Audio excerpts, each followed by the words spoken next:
Everything is in perfect relationship to everything else in existence. And I'll take this back and I'll express it this way.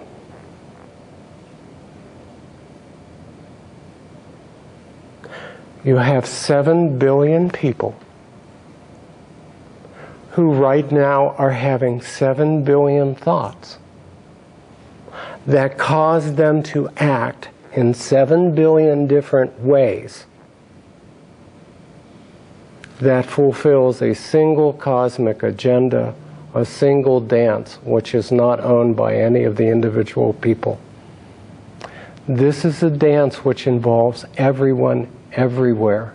And there is no electron in the universe that is not in direct relationship to every other electron in the universe everywhere.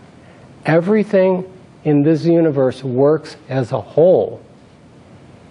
So in making choices, say we want to manifest something, in making choices, those choices which support the whole are going to be those choices which are supported by nature.